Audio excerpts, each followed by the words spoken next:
After winning the boxing heavyweight world unification title fight against Joseph Parker, Anthony Joshua said this about his winning strategy. The old saying is the right hand could take you around the block, but a good jab will take you around the world. And who could have known that soon enough I would discover the true meaning behind this phrase? My journey to this discovery started a few months ago after I lost my second MMA fight. The loss made me question everything, especially the training approach that I took preparing for the fight, as I focused mainly on my kickboxing and Brazilian Jiu-Jitsu skills. I came to a consideration that maybe by jumping directly to kickboxing for my striking, I missed some essential fundamentals of pure boxing and its footwork, which led me to losing my fight. So I decided to try out boxing to see if this theory was right. The first private boxing class I had was amazing. I learned so many new details, and after the training, I felt inspired. But I was still not entirely sure if boxing was indeed the missing part from my MMA game that led me to losing my fight, and if it was the missing piece to majorly improving me as a fighter. So I decided to take up another private class to find out the answer. And I'll be honest, I wasn't even planning to release a video about my second private boxing class, but the discoveries I made during it were so significant and valuable that I just had to share this story. My second private class started off with a jumping rope for warm-up and some shadow boxing, where already I felt much more comfortable, as during the previous private class I received advice to have a goal and strategy to work on during my shadow boxing.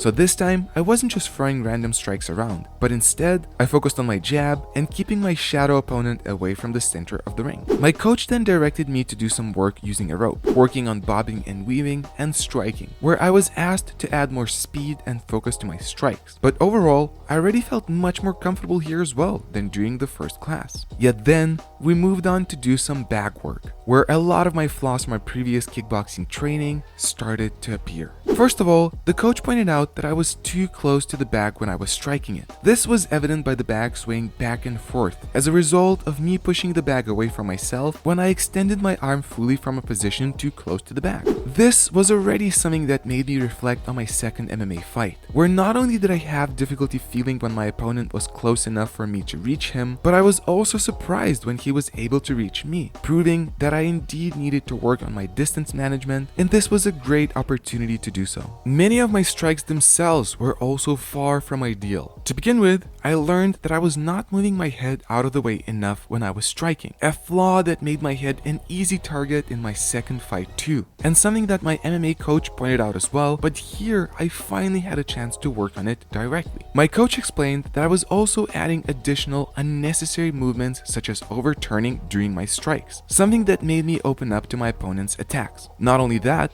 but this bad habit of focusing on overturning my hips also made my striking structure weak. As a result, after every hook punch, I was bouncing back away from the bag. But as soon as I focused more on staying composed, not moving more than I needed to, added more focus and weight on my front leg, the punch felt incredibly much more sharp and powerful. The next challenge came up during the uppercut, where my coach noticed that I was in a structurally weak position at the end of every strike. Turns out that yet again, I was adding much more unnecessary movement than I had to, something I was doing as an attempt to exert more force. My coach then explained that during every strike, the goal was to come back to the initial position through the same exact path that I took by setting up the punch. Not more, not less. All besides moving the head slightly out of the way and rotating to the side. Meanwhile, after setting up the uppercut by slightly bending the knees down and rotating to the side, instead of coming back through the same path, I was overturning and coming back to strike through a long and unnecessary path. The same principle also applied to every other of my strikes. It took me some effort and some practicing in front of the mirror to get the hang of it. But finally,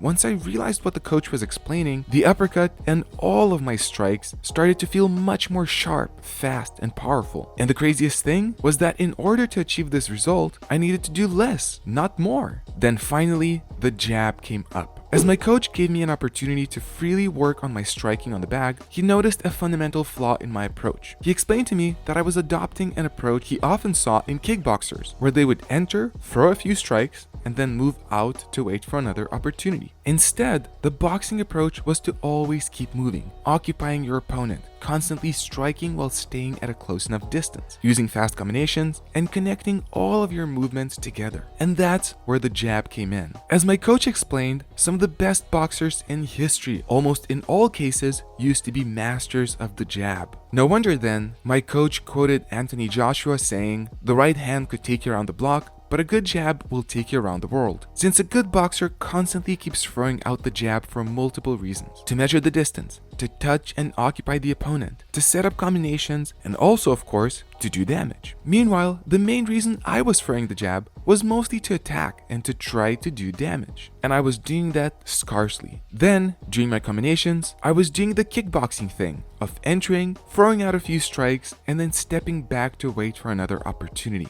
This approach even resulted in a lost, significant opportunity during my second fight, where at the very beginning of it, I managed to clip my opponent and pushed him to the cage. But then, instead of keeping him there and continuing to attack him out of my bad habit, I moved back. As a result, giving him space and time to recover. If I wouldn't have done that, the situation could have turned out completely differently. On top of it all, when I was throwing out combinations, as my coach explained, they felt far too much as separate strikes thrown out one after the other, instead of a quick, flowing combination of multiple strikes blended together, something that would have given me a huge advantage in my fight as well. And then it dawned on me, just over a couple of private boxing classes, so many of the missing pieces to my fighting game were presented to me, making it obvious that pure boxing is definitely an essential piece for me. Yet while it was an incredibly inspiring discovery, for a moment I also felt disappointed, thinking that currently I'm missing so much and that it will take a long time for me to fix my mistakes and adapt to new details. In order to get started on it as soon as possible, right after the private class ended, I stayed to work on everything that I was missing. I kept working the jab, measuring my distance, moving the head out of the way, and combining my strikes in a better way. Finally, I came up to my coach and told him what was on my mind. I told him that my mistakes and bad habits seemed to be major and that it will take a lot of effort to work through them. Yet to my surprise, the coach said something else. He told me that I was actually doing really well in adapting everything he told me to, that there was almost a feeling as if I had the right base, but I was just missing certain details in a good direction to follow. Yet as soon as I got to know them, moments later, I was already capable of implementing the new knowledge into my movement. And of course, the coach added that it will take time, effort, and lots of repeated practice, especially to reach a place where all of these new habits would appear in sparring and fighting. But to hear that I was improving quicker than I thought, and that my previous training was not for nothing, felt like a huge win and encouragement for me, and most importantly, it showed me that I was on the right track by coming to boxing.